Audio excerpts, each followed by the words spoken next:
Today we're here with Frank Turner, Pleasantville Greyhounds current basketball head coach, Atlantic City Hall of Famer till I die.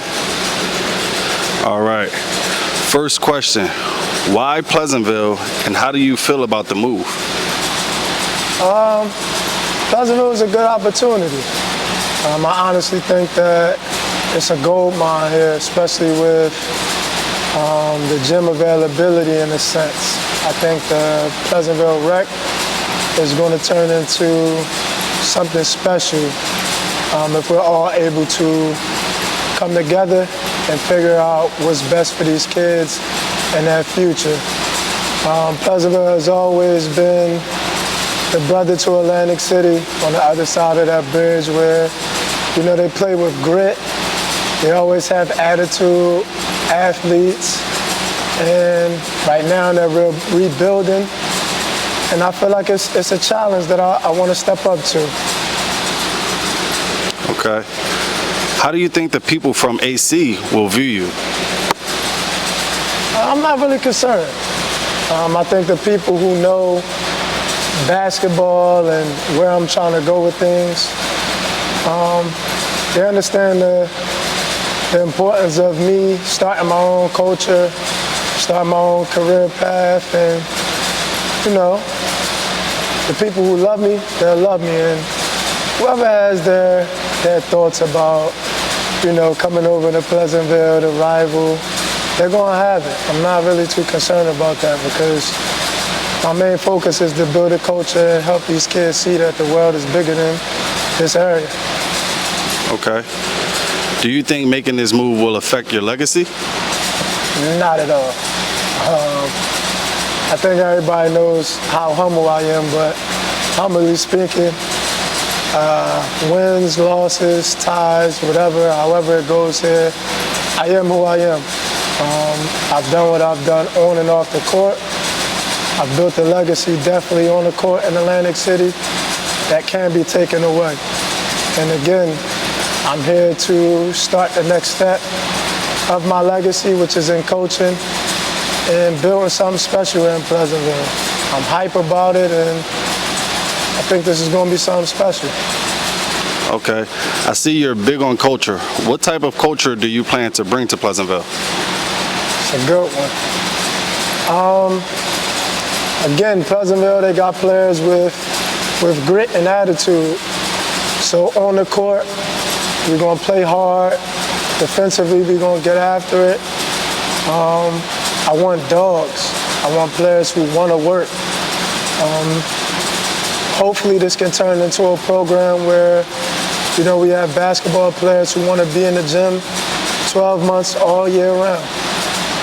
Getting at it, fighting for collegiate scholarships off the court.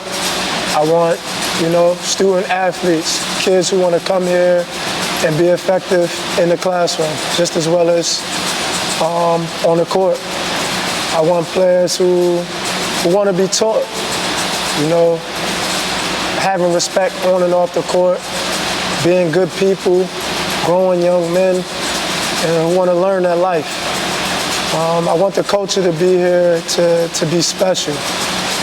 Pleasantville has a winning tradition.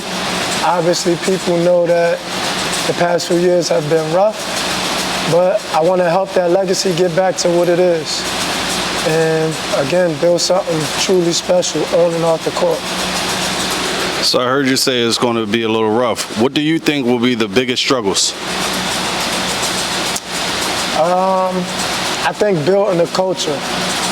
Again, the past few years here have been rough.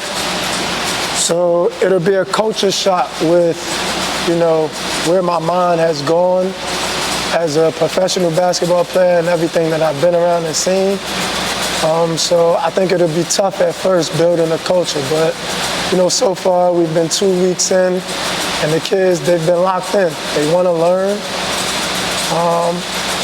But I think that may be the toughest thing, where kids just giving in.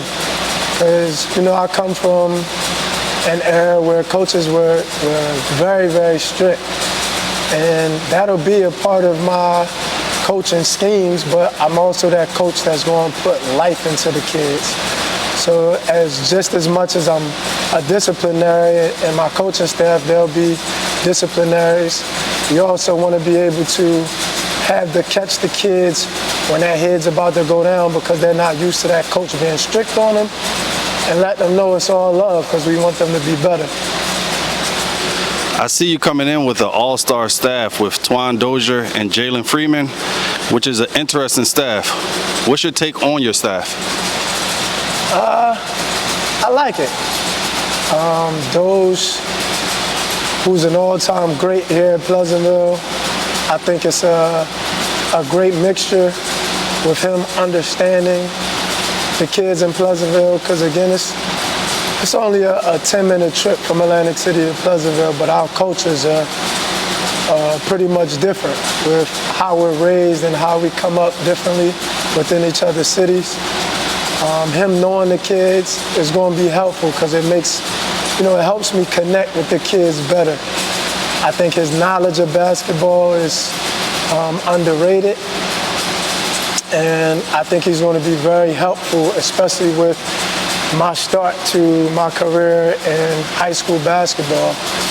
I also want to be able to help him with, the knowledge that I've been given and that I've learned throughout my career, and I think it's going to be a very good match.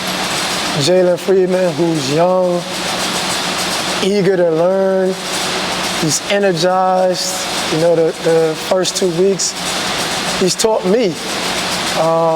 Because with my short career in coaching, I'm big on teaching, and like every little thing, every step of the way, where it's not so much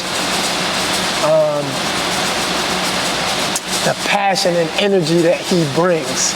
Like he's so live, in drills, he's telling the kids, clap it up, clap it up, clap it up. Or, he's telling them dive on the floor. He's just bringing so much energy where I catch myself now in practice where I'm like, all right, clap it up, clap it up. Let's talk more, where that has to be an emphasis on the court and off the court. And I want to teach him and those, as much as I can, where we all bring something together. But I just see it this way. I want to be that coach where I don't want to hold them back. I want them in practice, at games, on the bus, outside of practice, where they're just being just as impactful as I am. A head coach is only as good as his assistant coaches, so I want them to feel like they're just as important as I am. Dope. So, the transfer portal is not only college, it's become a high school thing. So, yeah. Are you expecting any transfers? And what do you say to the kid and the parents who may want to come to Pleasantville? Of course.